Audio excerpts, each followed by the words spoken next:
verlo desde el punto de vista de un fotoperiodista, se va desde el punto de vista de un militar que lo vio in situ, que es el coronel Expósito, que nos acompaña. De acuerdo, de la gracias por su presencia. Y sin nada más que decirle, yo le voy a pasar la palabra al presidente de la Fundación Caja Badajoz para que él presente al autor del libro y al resto de nosotros. Muchas gracias. Buenas noches.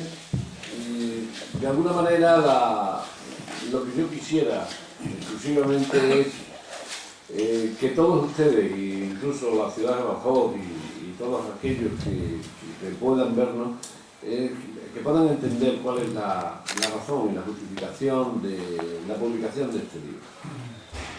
Yo a Lucas Garra, este magnífico artista, no lo conocía, y la verdad, una vez que estuve hablando, lo digo en el prólogo, el humilde prólogo después de una obra tan sumamente importante por lo testimonial que es, pues la figura de este joven pues me impresionó, y me impresionó por su compromiso, sobre todo desde la perspectiva y desde la reflexión de alguien que se encuentra en un lugar tremendamente acomodado, porque la vida, las circunstancias me han hecho vivir en una situación que veo desde muy lejos las grandes problemáticas que están asolando el mundo. Cuando vi el trabajo, no solamente me conmocionó desde el punto de vista artístico, desde el punto de vista creativo e imaginativo, de lo que había desarrollado Lucas por ese gran viaje, pero lo que más me impresionó también fue el impacto. Reflexionar sobre una guerra en Europa que hace 20 años que se llevó a cabo, una guerra que nace y se desarrolla y deja las secuelas tan tremendas que deja simplemente por una mala interpretación de una mala solución de los grandes problemas seculares, de las diferencias regionales, de las diferencias nacionales y mal entendidas. Y la reflexión, y una última reflexión, fue aquella, el ver dónde nos puede llevar este tipo de tensiones, este tipo de enfrentamientos de los nacionalismos mal entendidos y mal solucionados. Por eso nuestro país también debería reflexionar, porque el que en Europa, en el siglo XX, hayamos sido testigos callados y silenciosos y quizás culpables, que de alguna forma los únicos nos dignifica, y a través de las páginas de este libro nos significa en parte la acción y la visión y los trabajos que desarrollaron nuestros representantes a través del ejército en esa labor de pacificación, porque son los propios testigos los que agradecen a los soldados españoles que mitigaron en gran manera su sufrimiento. Independientemente de esa reflexión sobre el hecho concreto, la figura de Lucas me parece que es un personaje a ir presentando ya en lo que es el microcosmo del entorno de nuestra ciudad, de nuestra cultura y de nuestro hacer para el futuro y para lo que es el mundo universal de la cultura. Tenía la obligación de presentar, se lo he dicho a él, de presentarlo como autor, de leerle un currículum que le podíamos leer, pero es un currículum, pues eso, frío, de unas líneas. Es un entusiasta de lo que es el arte de la fotografía, la ha estudiado profundamente y los resultados son suaves. Ha sido estudiante de todas las posibilidades de formación técnica y teórica, estudiando con quizás los mejores fotógrafos que ha tenido a su lado, admirador de los grandes fotógrafos universales. Incluso él tiene un trabajo también personal sobre Deleitosa, donde se desarrolló uno de los grandísimos fotógrafos mundiales, y creo que es un máximo representante de lo que es la prensa gráfica, desarrollada su actividad fundamentalmente en el periódico, nuestro periódico y de nuestro entorno, como es el periódico Hoy, y creo que es un honor para mí personalmente y desde el punto de vista institucional, desde la fundación que presido, como un honor también y un gran gozo y una gran alegría haber colaborado en la publicación de este magnífico libro, porque el libro ha quedado, realmente el resultado ha sido fantástico. Habría que felicitar a nuestro director general, que ha gestionado perfectamente la edición, lo mismo que indudablemente el trabajo era fácil porque la materia prima era muy buena, pues las fotografías son muy buenas y el contenido del libro es realmente testimonial.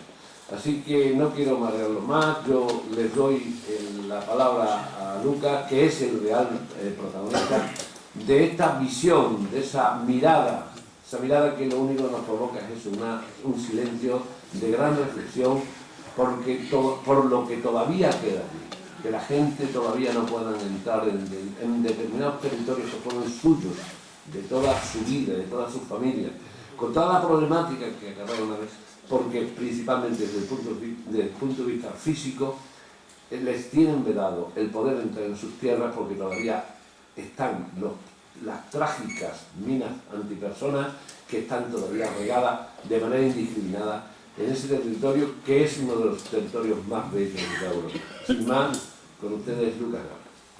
Muchas gracias. Bueno, yo lo primero, no puede ser de otro modo, tengo que agradecer a la Real Sociedad Económica de Amigos del País de Badajoz que nos abra sus puertas, su sala, a la Fundación Caja de Badajoz, por supuesto, por el apoyo recibido, a Emilio Vázquez, a Emilio Jiménez. No me voy a olvidar tampoco de Lali y de Olvido, con la que he estado gestionando todo el proceso de todo este trabajo. Y tengo muchas personas a las que agradecer, los colaboradores, aquellos que han participado en el libro, Antonio Chacón, que nos acompaña aquí, Fran Sánchez Ruz, también es que ha estado invitado aquí, y luego Ángel Gómez Espada, que ha participado en el libro con un hermoso poema sobre el silencio, Miquel Goñi, un compañero fotoperiodista del País Vasco, que no ha podido acompañarnos hoy, Luis Angelis, también un periodista de la zona en la que he estado trabajando, mi familia, es decir, podría estar así todo el día, especialmente a mi mujer, porque siempre digo que es el 50% de Lucas Garra, es ya lo diré más adelante, pero es mi Pepito Grillo y siempre está ahí comiéndome un poquito. Bueno, pues yo con la publicación de este libro, con los actos que se celebran también, que lo acompañan, la conferencia, la exposición que inauguraremos el día 1 en el edificio Bajo Siglo XXI, para mí tengo esa percepción ahora mismo de que, bueno, al fin y al cabo no estamos olvidados. Cuando digo olvidados entre comillas, que autores como yo pues todavía tienen esperanza de poder hacer un buen trabajo en algunas buenas obras, me refiero a nivel de publicación sobre todo, y tener también esa posibilidad de poder exponer. La sensación que yo he tenido con la Fundación cuando llegué y presenté mi trabajo fue sinceramente un poco alucinante, porque han apostado por este trabajo desde el principio. No sé si es que yo hablo muy bien, Emilio, o al final es que realmente el trabajo merece la pena. Bueno, saber que interesa sobre todo este tema y que hay posibilidades de publicarlo, y con esto espero que no se convierta a vuestros despachos en una zona de peregrinaje ahora para todo el mundo. En cualquier caso, creo que mereció la pena. Yo lo que sí me gustaría primero que mi compañero, uno de las personas que han colaborado en este libro, Antonio Chacón, compañero de trabajo en el diario Hoy, autor de la columna El Zurdo y de su blog también El Rincón del Zurdo, pues periodista y además ya, como ya digo, compañero de trabajo, pues comenzara casi que esta presentación, porque él escribe unas palabras en este libro a modo de prólogo que a mí especialmente me han gustado porque cuenta una historia muy interesante. Yo, si no te importa, Antonio, me gustaría que iniciaras tú esto. Te paso la patata caliente para allá ahora. Luego ya me la devuelves, ¿vale? Vale. Igual tiene botón. Ah, directamente. Sí, vale. Bueno. Buenas tardes, ante todo. Nada, lo primero, gracias a Lucas por esta invitación. Para mí ha sido un regalo. Un marrón también, porque siempre esto de hablar en público pues nos pone nerviosos. Pero bueno, para mí el libro de Lucas es como abrir una ventana, ¿no? Una ventana indiscreta, ¿no? A través de la ventana indiscreta de la cámara de Lucas pues nos adentramos en el corazón de las tinieblas. De su mano y de sus ojos hacemos un viaje al horror, o mejor dicho, a las secuelas del horror de de un conflicto que ha sucedido hace 20 años, hace 20 años acabó, que es como quien dice antes de ayer, y además en un sitio, los Balcanes, que es el patio trasero de Europa, y como quien dice está ahí al lado. Ese conflicto puso fin al monstruoso sueño de la razón del mariscal Tito de unir a todos los pueblos, a todos los eslavos del sur, en una única nación socialista, autogestionaria y no alineada con ninguno de los dos bloques, ¿no? Pero muerto Tito, que mantenía a todos, digamos, con su mano férrea unidos, muerto Tito, pues los salvapatrias y canallas pues, empezaron a vigilar rencores que permanecían ocultos y aletargados durante décadas, pero que estaban ahí. Y ocultos como el río que atraviesa el valle que ha visitado Lucas, y donde la mayoría de las imágenes que vemos en este libro son de ahí, ¿no? Ese río permanece subterráneo durante el verano, sus aguas son subterráneas durante el verano, ¿no? Pero cuando llega el invierno, las lluvias hacen que esa agua aflore y acabe inundando los campos, provocando grandes pérdidas a los agricultores. A mí eso me parece una metáfora de lo que fue la guerra, ¿no? Porque digamos esos rencores estaban ahí subterráneos, y entonces en el largo invierno de la guerra, del 91 al 95, emergieron esas aguas inundando todo el país, ¿no? En el odio, ¿no? Y también otra metáfora de lo que es esos odios, que todavía siguen ahí latentes, son las minas antipersonas, ¿no? Es una de las secuelas más evidentes de la guerra. Todavía hay cientos de minas de antipersonas, pese a las campañas que ha habido para desactivarlas. Y en cualquier momento, lo mismo que un descuido puede hacer pisar una mina todavía y se hacer saltar por los aires, también la paz que se firmó en Dayton, ¿no? en el año 95, puede saltar por los aires en cualquier momento en este país, ¿no? Todavía hay miedo, quizás no ha pasado todavía tanto tiempo para que ese miedo se haya desvanecido, para que esos rencores se hayan desvanecido, ¿no? Quizá todavía queda, pues a lo mejor una generación, la generación que ha vivido la guerra, ¿no? Hay un protagonista, ¿no? del libro de Lucas que lo cuenta, ¿no? Dice que tendrán que pasar 50 años para que digamos, la generación que ha vivido la guerra sea la que por fin consolide la paz, ¿no? De hecho, a mí hay 3 personajes de los que él retrata que creo que representan las dos caras de Bosnia, ¿no? Un personaje es Jovan, que es un serbio que luchó en la guerra y que lleva 15 años desactivando minas y proyectiles, curiosamente. Hizo la guerra y ahora se encarga de borrar las huellas de la guerra, ¿no? La paradoja. Pero Jovan guarda los rifles en su casa por miedo a que en cualquier momento la guerra vuelva a surgir. Por otro lado está una pareja jovencita que forman, ella se llama Tanja, ella es croata, ¿no? Es Serbia. Es serbia, perdón, ella es serbia y su marido es bosnio musulmán, ¿no? Y digamos ellos representan el futuro de dos etnias que han estado guerreando, que han estado luchando, unidas por el amor, ¿no? A mí me recuerda el viaje de Lucas, me recordó, lo cuento aquí en el artículo, no quiero extender mucho, pero me recordó un cuadro famoso, el cuadro del paso de la laguna Estigia, o Caronte cruzando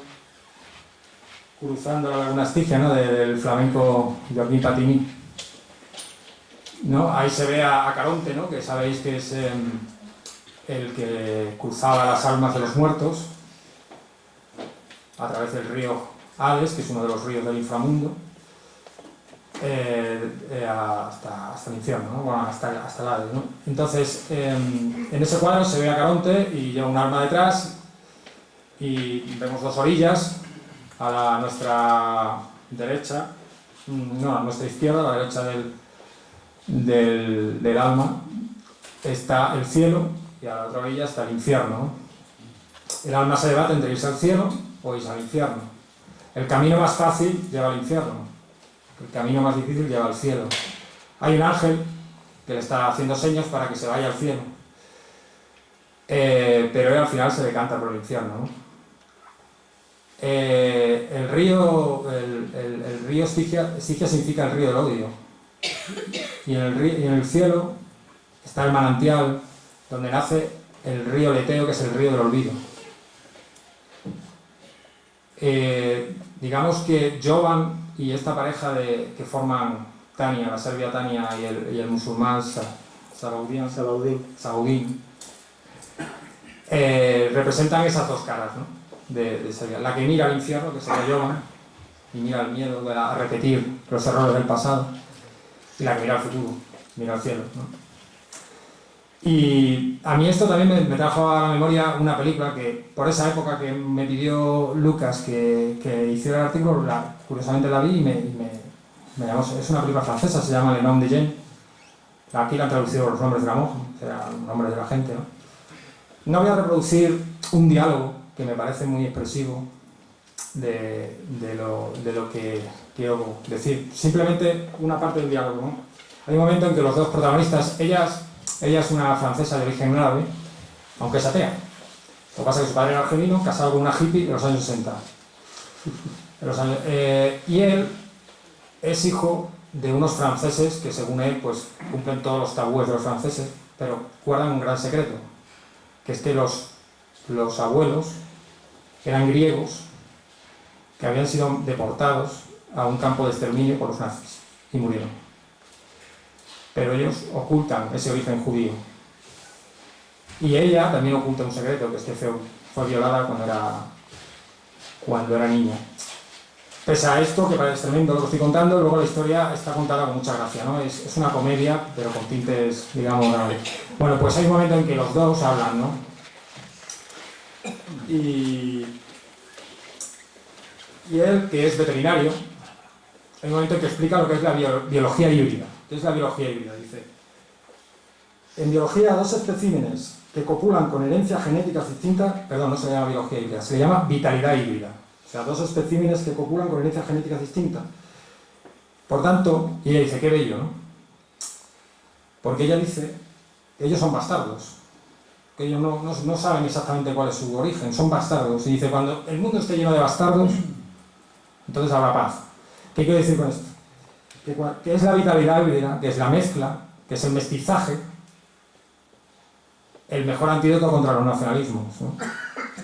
Cuando nos confundamos unos con otros, cuando no tengamos muy claro de dónde somos, es cuando yo creo que se acabarán, digamos, los odios. Y creo que el libro de Lucas es muy oportuno, ¿no? Porque no solo porque se cumplen 20 años del final de la guerra, sino porque tenemos otra Bosnia en ciernes, que es Ucrania. Ucrania se está balcanizando, ¿no? Han estado en nuestras pantallas, han estado durante mucho tiempo siendo la noticia, pero todavía es noticia, aunque no sea noticia, aunque ya no se hagan tanto eco de ella, ¿no? En cualquier momento eso es un polvorín que puede saltar. Y por otro lado tenemos la Unión Europea, que es una construcción que va a trancas y barrancas y que está atravesando momentos de fragilidad, porque además la crisis ha alentado los nacionalismos, ¿no? Los nacionalismos aquel de los Pirineos y también allá de los Pirineos, ¿no? Que pueden hacer también saltar por los aires ese sueño, ¿no? Y bueno, pues yo no quiero decir más, ¿no? Yo creo que quien tiene que hablar y que es el verdadero protagonista es el autor, y mejor que mis palabras también son sus imágenes, ¿no? Para reflejar lo que yo he querido decir, ¿no? Bueno, muchas gracias, pero yo venía a hablar de mi libro. Y llevo un rato aquí y todavía no he hablado de mi libro. Bueno, bromas aparte, que muchísimas gracias. A mí especialmente esa metáfora me parece muy significativa. Es por eso que me gusta que Antonio estuviera aquí y participara, porque creo que es muy el mestizaje y la mezcla para solucionar los problemas del nacionalismo me parece muy oportuno. Bueno, sobre el título de esta charla o incluso del libro, si me lo subo un poquito no me molesta, ¿verdad? ¿Se oye bien así? Vale, sí, en relación al tema del título, bueno, pues a mí cuando me proponen dar esta charla, pues a mí lo que pasa, hablar en público siempre es complicado, pero yo en cierta medida me pasa como Aunque miedo que tengo que me dé un pastor a Soler aquí, ¿sabes? Me quede un poco groggy, pero bueno, cuando me proponen el tema del título, lo primero que hago es pensar en las referencias que tengo. Yo la referencia que tengo ahora mismo sobre este trabajo cuando lo comienzo, pues es la primera percepción que recibo cuando llego allí. Parece incongruente, pero es cierto, a pesar de todo lo que ha pasado en ese valle, que ahora ya os pondré en situación. Pues a pesar de lo que haya ocurrido, mi percepción es silencio absoluto, es un silencio en cualquier punta, en cualquier lado del valle, silencio. Os voy a situar un poquito para que sepáis de qué zona estamos hablando concretamente de Bosnia. Bosnia y Herzegovina, es importante hacer referencia ahí. Bueno, teniendo en cuenta que esto es Croacia, no sé si alguien conoce Croacia, Dubrovnik queda al sur, y justo esta línea de puntos es la línea fronteriza entre Croacia y Bosnia y Herzegovina. Justo detrás de las colinas de Dubrovnik se encuentra un valle que se llama Popovo Polje, así se traduce, o así se dice en su idioma, Popovo Polje, y se escribe Popovo Polje. Trebinje es una de las ciudades principales que pertenece a la República Srpska, porque tras los acuerdos de Dayton, Bosnia y Herzegovina queda dividida en dos partes. Una repartida para los ciudadanos serbios y la parte izquierda, es decir, la más cercana a Croacia, queda para los bosnios, es decir, musulmanes y croatas. Es decir, dentro de Bosnia hay dos secciones, una donde suelen vivir los serbios para evitar conflictos y los bosnios y croatas en la otra. ¿Por qué hay croatas en Bosnia? Bueno, pues por lo mismo que podríamos decir que aquí hay españoles en Portugal, portugueses en Extremadura. Hay gente que vive dentro de del propio país.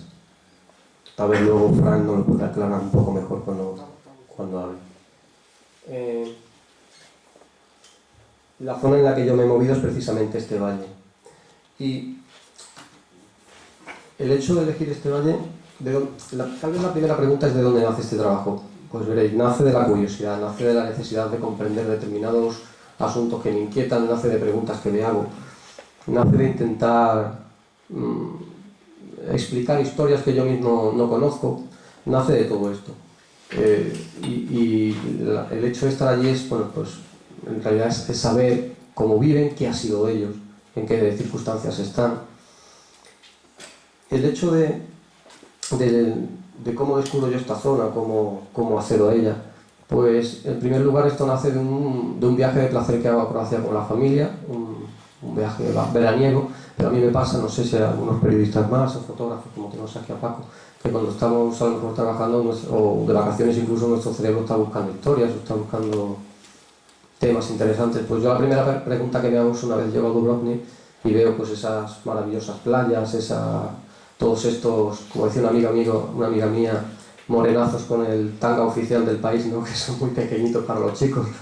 Y la pregunta que me hago es, ¿ahora esta gente lo que hay al otro lado de las montañas? Yo sinceramente no lo sabía, no sabía qué ocurría, pero sí que tenía curiosidad por saberlo, porque a pesar de la franja que tiene Croacia es muy estrecha, es decir, tienes el mar, un estrecho paso de tierra y las montañas. Bueno, pues la idea es que cuando estoy en Croacia digo, bueno, yo quiero volver, pero quiero volver ya en estas circunstancias solo, sin la familia, para poder moverme con libertad y trabajar. Así que 1 año y medio después estaba preparando las maletas para irme para volar de nuevo a Dubrovnik y comenzar esa historia que quería comenzar. Y como decía antes, mi Pepito Grillo, que estáis siempre con historias, se me presenta en casa con un taco de folios así sobre un curso que van a hacer allí de fotoperiodismo en Bosnia y Herzegovina. Claro, la propuesta es interesante, pero trabajar en grupo es complicado, sobre todo porque vas condicionado. Porque mi idea es ir a trabajar, no es ir a hacer un curso en grupo, moviéndote por todo el país. Bueno, pues la cuestión es que al final cierro los ojos y me apunté. Me apunté con la intención porque ya había visto el mapa de su circuito y sabía que terminaban en Popovo Polje, ¿no? Y digo, pues perfecto, lo justo para llegar, conocer la zona y a rascar un poco y empezar a hacer los primeros contactos, empezar a ver por dónde moverme. Y me vino, pues yo no sé si me vino bien o mal, pero al final esto es, digamos, la semilla de lo que ahora es Silencio, porque todo empezó en aquel noviembre de 2012, que hice ese viaje por toda Bosnia, pero mi interés principal estaba marcado en este valle. Y allí llegué y lo que he hecho ha sido pues seguir trabajando en esta zona. La pregunta que yo me había hecho es, ¿sabrán toda esta gente que están aquí en Croacia lo que hay al otro lado? Pues no sé, insisto, si habéis estado en Bosnia, pero bueno, Bosnia está, digamos, o sea, Croacia está bastante virgen, la costa está bastante virgen. Muchas zonas de acantilado, no hay una masificación hotelera como hay en otros países de Europa, entonces, bueno, es un lugar idílico. Ya sé, no soy una agencia de viajes, eso lo digo ya, que no vengo a vender viajes a Croacia, pero que sí es cierto que hay un enfrentamiento visual, que es el primer impacto que recibes cuando entras en Bosnia, ya solamente el hecho de acceder a la frontera, pasar por debajo de los arcos de Croacia, un país que ya está en la Unión Europea y que en realidad, a pesar de ser un país, voy a poner entre comillas lo de barato, pues pasar 15 kilómetros y atravesar esa frontera el primer impacto es una ruptura visual. Solamente, ya os digo, el arco de la frontera. Luego empezar a ver las placas con la calavera blanca sobre el fondo rojo y cintas amarillas bordeando todo el perímetro del camino de una carretera, hace que te hagas muchísimas preguntas. Sobre todo cuando comienzas a acceder a las personas que allí viven. Y te preguntas tú, ¿qué pasaría si en mi tierra ocurriera esto? Es decir, si yo resulta que vivo en Badajoz, vivo en un punto fronterizo, vivo en un sitio tan similar a Popo-Oye, porque no nos engañemos, no hay tanta diferencia entre unos y otros. Es decir, ellos viven de la agricultura. Posiblemente no tengan un tractor, como siempre digo, John Deere del año 2013, pero tienen un tractor de 1970 marca Zadala o marca, por ejemplo, bueno, no aparece aquí, pero cualquier otra marca yugoslava, con 25, 30, 40 o 50 años de antigüedad ese tractor, pero saben aprovechar sus recursos, y es lo que nos sorprende, sobre todo los que venimos, como decía un profesor de sociología mío de la universidad, que nosotros hacemos lo que hacemos porque tenemos la suerte de haber nacido donde hemos nacido. Si hubiéramos nacido en otro lugar, no estaríamos haciendo las cosas que podemos hacer. Creo que me explico. Y si no me explico, levantéis la mano porque... Bueno, pues es muy particular. ¿Por qué el lugar? Pues elegir el lugar, la primera reacción que yo tengo para elegir este lugar, porque podríamos haber dicho Bosnia, como podríamos haber dicho Checoslovaquia o incluso cualquier otro país o ciudad o región extremeña. Pues el lugar, primero por historia, primero porque bueno, me llegan referencias, todo esto es un proceso de documentación que al final te anima a hacer determinados temas. Y en este caso me anima la idea de saber que, según la versión croata, Popo-Oye es el lugar de inicio es el lugar donde comienzan los primeros combates con Croacia a través de Dubrovnik. Esto, bueno, yo no voy a entrar en debate si es cierto o no, porque Serbia tiene otra versión y seguramente Bosnia y Herzegovina tiene otra y Croacia otra. Pero la cuestión es que a mí me llega esa referencia y el inicio parte de una documentación a base de solicitar libros a Bosnia, ponerme al día de su historia. Esa es la primera reacción. Una vez en el lugar, el motivo por el que realmente me engancha la zona es porque, como les decía antes, no es tan diferente a Extremadura. Agricultura, un río, ganaderos... Somos, vamos a decir, prácticamente igual. Nos separan los 20 años que ellos han quedado frenados por culpa de esa guerra, pero sobre todo el condicionante principal que tienen ellos es que tienen una gran barrera de minas antipersona que los separa del país vecino. Esto que dice, bueno, pues ahí están sembradas, ya, pero para ti salir en bicicleta por las orillas de tu río es súper sencillo. Plantearte allí hacer una escapada a San Isidro sería una locura. Eso sería un punto. El otro punto es que muchos de los que regresan a su país, los recursos que tienen para comenzar a trabajar son mínimos. Es decir, tienen dos opciones, o la agricultura, principalmente, o la agricultura o la obtención de madera.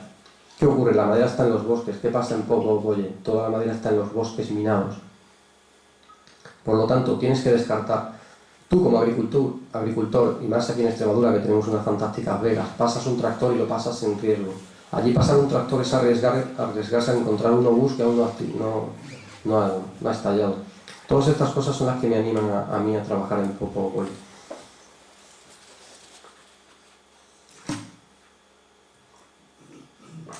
Os paso unas imágenes para que veáis un poco. Esto es una panorámica de Treviñe, vista desde una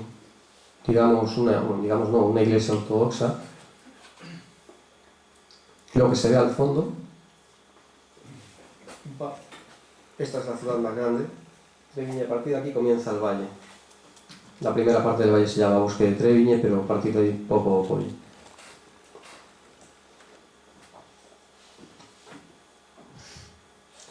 Es como ha dicho antes a Chacón, este valle, cuando llega el invierno, bueno, por debajo de él circula el valle, el río subterráneo más largo de Europa. Además es un centro, o sea, es un lugar muy particular para los espeleólogos. Es un sitio de especial atracción porque hay especies endémicas protegidas y documentadas. Esta es Tanja Balic y él es Sabaudín, del que hablaba antes también Antonio Chacón. Ella es serbia, es hija de un francotirador que luchó en las montañas de Popopolli disparando contra los croatas, que me contaba una anécdota muy graciosa. Luego no sé si tengo aquí la foto de Jovan, y me decía, él hablaba, gracias a los españoles que estuvieron allí, algunos de ellos practican un poquito el español, y me decía, Lucas, yo le decía, pero ¿cómo luchabais aquí arriba? Digo, porque entre montaña y montaña hay una distancia tremenda como para averiguar dónde estabais unos y otros, ¿no? Allí nunca nadie ha matado a nadie, ¿eh? Siempre, oye, pero ¿veis? No, yo no he matado nunca a nadie, yo soy muy malo con la puntería, siempre decían todos, ¿no? Y decía, pero ¿cómo os localizabais? Yo, pues muy sencillo. Tú estabas en tu puesto, ¿no?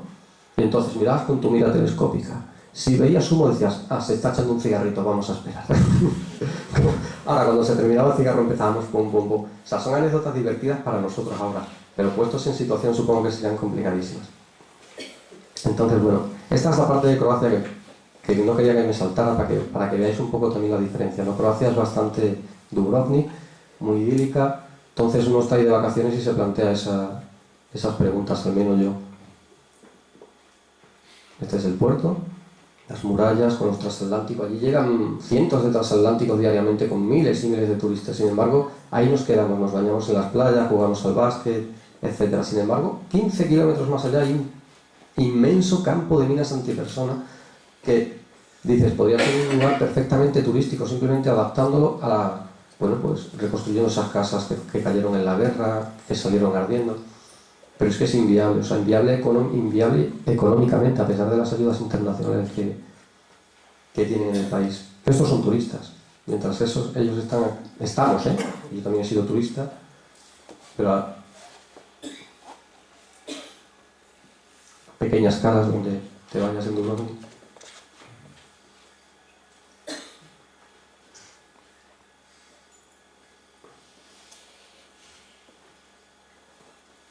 Estos son los típicos bañadores que dicen croatas. Los de atrás, Los paqueteros que decimos aquí.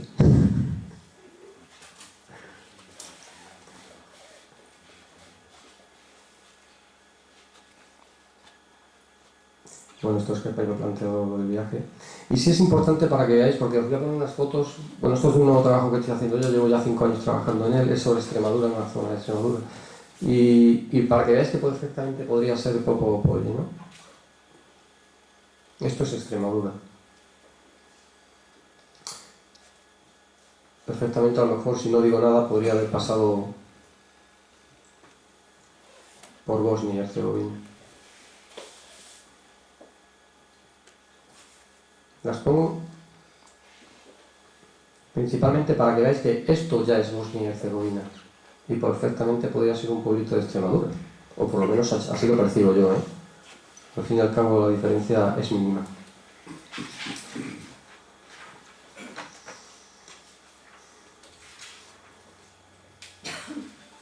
También es Popopolli esto.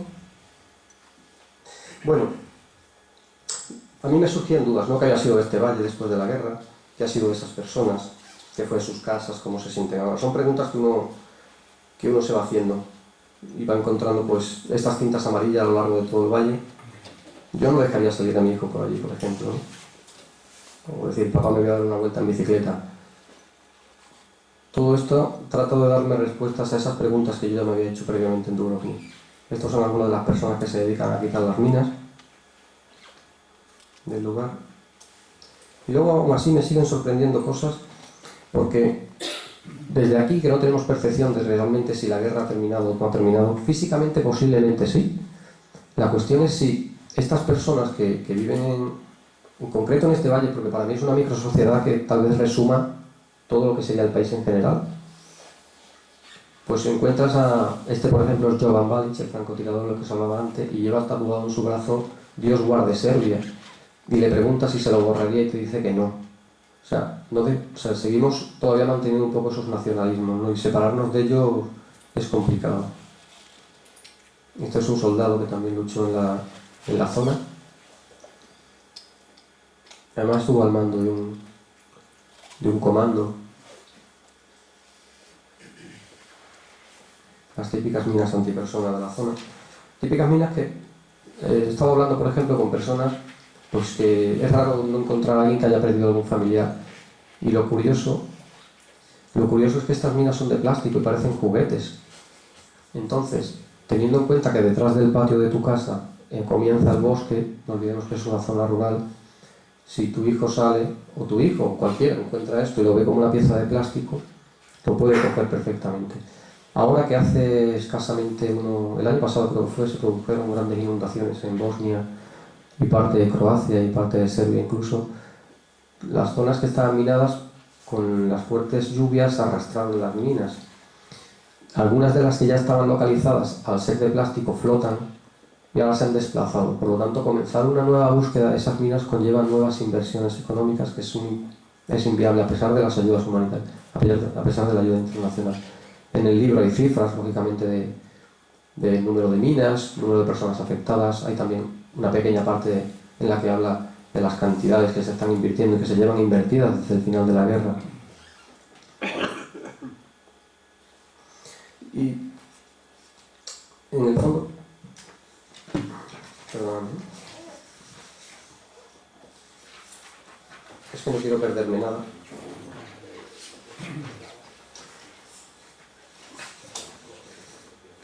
A mí me gustaría, en este caso, que por ejemplo Frank, que ha sido una de las personas que ha trabajado allí dentro de un foro, trabajando para el ejército español, porque no puedo negar que el ejército español allí ha estado muy presente, además luego ya os contaré cuando retome la palabra de las cosas que ha hecho.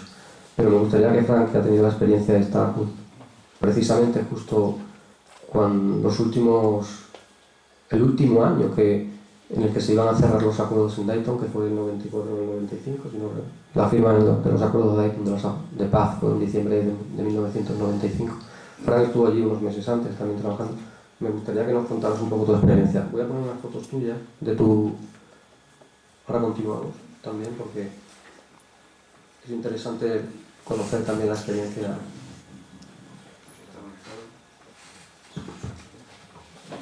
¿Sí vienes así? Dobar dan, como se dice en serbo-croata, buenas tardes. Fuimos los primeros, no los primeros en llegar, pero fuimos los primeros de la infantería que pisamos territorio extranjero. Antes estuvieron la agrupación Málaga, estuvieron la agrupación Canarias y la Madrid. Y aquí tenemos al coronel Expósito, al que estuve sirviendo, que se configura la agrupación Córdoba. Los integrantes de la agrupación Córdoba, en 1994, éramos básicamente infantería del ejército. Ya no formábamos parte, no se formaba esta agrupación parte de brigada paracaidistas o legionarios. Las agrupaciones anteriores a la Córdoba habían sufrido bajas y para el gobierno español estas bajas suponían un desgaste importante para estas unidades, para las fuerzas de acción rápida que formaban estas unidades. El gobierno español vio que esta misión iba a ser larga en el tiempo y fue por lo que decidió conformar una agrupación a base de infantería. Por ello, en 1993 fue que España decide, como he dicho, configurar la agrupación Córdoba. A partir del 93 se agrupan en la base de Botua las unidades de Córdoba, La Reina y Córdoba, y el regimiento Saboya y Castilla. Yo estuve sirviendo en el Castilla 16 con base en Sancha Brava. Ya no existe, existe el regimiento, evidentemente, por supuesto, pero no existe ya la ubicación. Ahora se encuentra en la base de General Menacho en Botua. Bien, estuve concretamente en la compañía de mando y apoyo a las armas. Esta unidad lo que hacía principalmente era apoyar al resto de unidades para las misiones que se le encomendaban.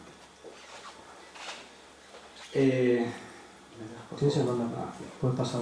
Estoy pasando las fotos, donde vamos viendo un poquito el acontecimiento. Esta es la base de Dračevo. Nosotros llegamos desde Sevilla, la ONU fletó un avión hasta Split, en Croacia, y de allí se nos trasladó a la base de Dračevo. Las principales bases eran Divulje, en la zona croata, y Dračevo, también zona croata, pero ya fronterizo con la zona también bosnio-musulmana. Dračevo está en este famoso valle de Papopolje. Bien, esta es la base, una vista general de la base donde estaban los vehículos y donde se encontraba el helipuerto. ¿Vale? Otra base principal era Medjugorje, la parte croata también. Perdón, ¿qué ha pasado? Bien. Aquí tenemos un suboficial que se está encargando en el momento de la llegada a la base de Dračevo. Está asignando los contenedores de vivienda a los que estábamos llegando. ¿Vale? Eso que ven en el centro de la imagen son escobastion que servían de protección a los integrantes de estas unidades por si había un ataque aéreo.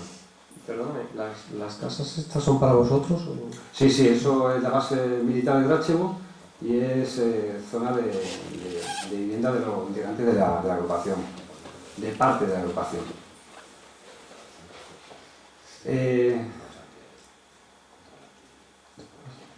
Perdón.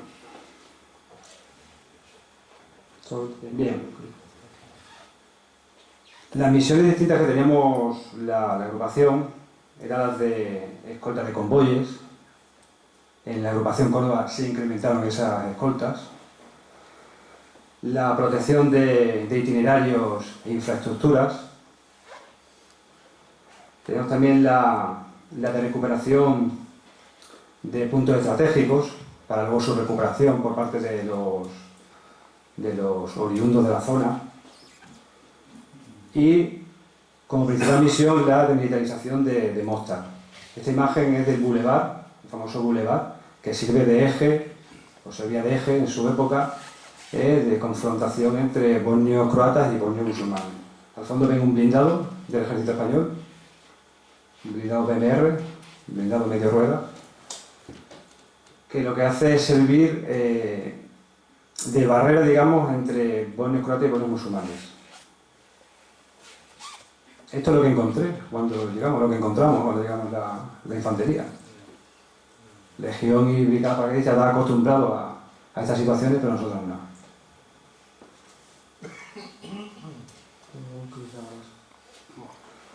Esto también forma parte del Boulevard. Cuando llegamos... Eso es Mostar. Esto es Mostar. Cuando llegamos a la zona, es lo primero que encontramos. Devastación. Es la palabra que sale, devastación. No había nada más.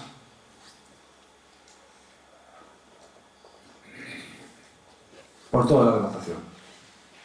Ahí no se aprecia en la imagen, pero se observa una pequeña mina junto a ese poste de la luz. Pasa que no se aprecia. Yo le hice la foto a la mina, pero bueno, en mi época no voy a hacer más. Eran los principales peligros que encontrábamos, las minas. Había una cantidad ingente de minas diseminadas por el territorio. Unas estaban ordenadas, hay una serie de protocolo para montar un campo de minas, y otras estaban pues tiradas prácticamente sin ningún tipo de orden.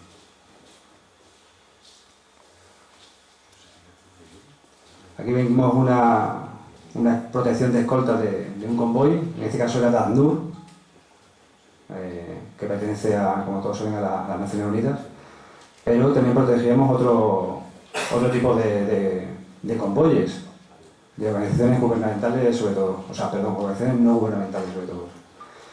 Otras aprovechaban el tirón, aprovechaban coyuntura y se colaban en nuestras escoltas. No pasaba nada, para eso estábamos, para proteger.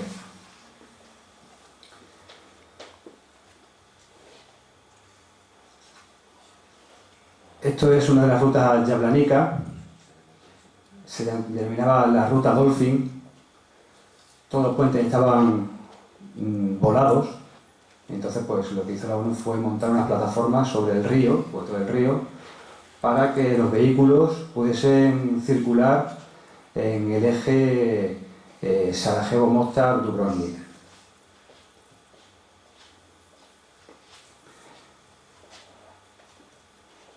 Como anécdota sobre las minas, puedo significar que un poco más abajo de este punto, en la presa de Sarakovac, que la cual protegemos nosotros, y lugar fronterizo entre croatas y musulmanes, allí podemos encontrar un catálogo de minas bastante importante. En la carretera superior de la presa podemos encontrar unas minas tipo pantalla, una pantalla, que cuando uno suelta el cable, pues la dirección de toda esa metralla va hacia donde se haya dirigido.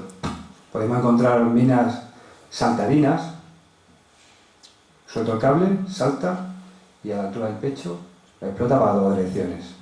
Minas contra carro, ahí necesita una presión suficientemente importante para que puedan explotar. O minas contra personas, los juguetitos que hemos visto antes que me enseñado Lucas. Con esta presa estamos vigilando la parte de abajo, los motores. Unas veces escuchamos una explosión o varias explosiones. Subimos unas escaleras y lo que encontramos fue un vehículo volcado, ardiendo en medio de las minas. Después supimos que había un superviviente y había contado que querían pasar a la otra parte, de la parte de Bosnia a la parte croata, y pensaron que si cogían carrerilla,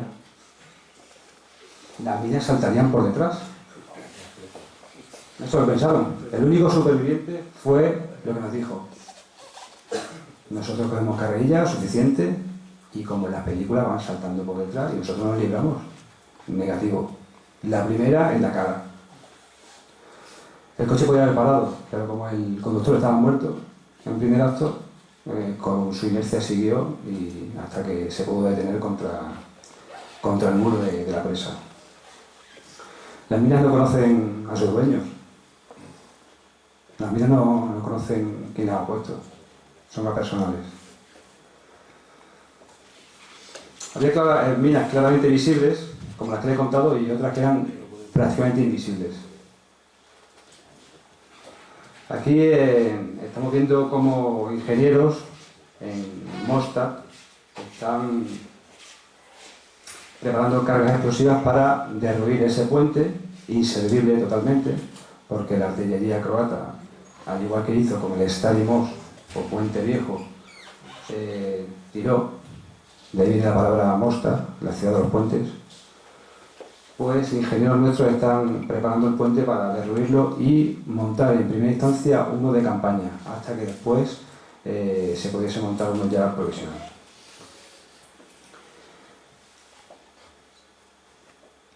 Esta es la plaza ahora mismo denominada Plaza de España, en honor a los soldados españoles. Hacia el fondo de la imagen, fondo derecha, nos dirigimos hacia la parte bosnio-musulmana. Hacia la derecha estaría la biblioteca y el bulevar. El bulevar va a la derecha y de la imagen a la izquierda. En medio hay un soldado que lo que hace es proteger una zona de de reunión.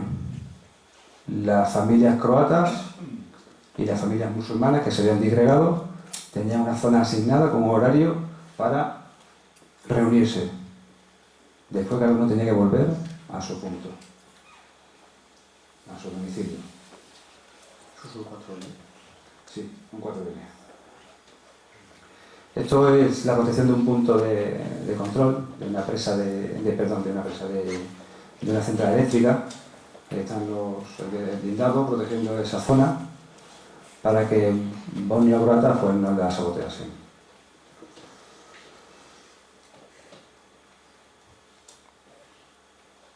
No es un juguete, bueno, es un juguete sí, pero más que eso es una trampa explosiva.